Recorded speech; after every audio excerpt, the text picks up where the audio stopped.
জিরের গুঁড়ো, লঙ্কার গুঁড়ো, কালো জিরে, দিয়ে রেখেছি।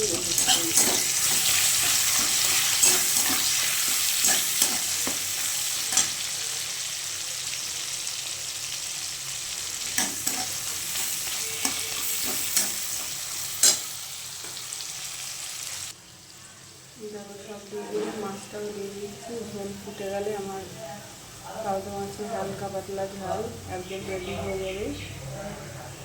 চলো একটু ফুটে নিই।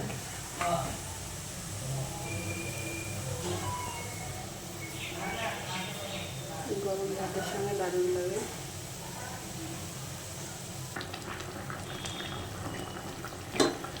চলো দেখো বেশ সুন্দরভাবে ফুটে গেছে।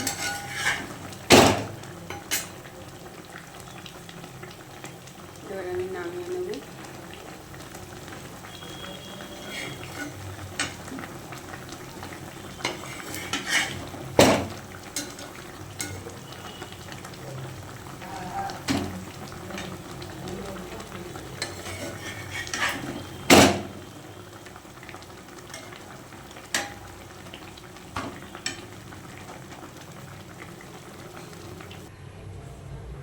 কেমন হয়েছে বন্ধুরা অবশ্যই জানাবে। আর ভালো লাগলে একটা লাইক, একটা কমেন্ট, একটা শেয়ার করো।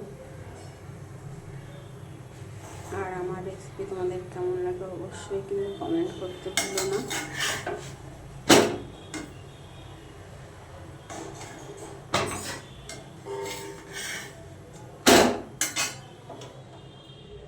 চলো আজকের মতো রাখি। দেখাবে নতুন দিনের নতুন ভিডিও নিয়ে। তোমরা সবাই ভালো থেকো। Tata, bye bye.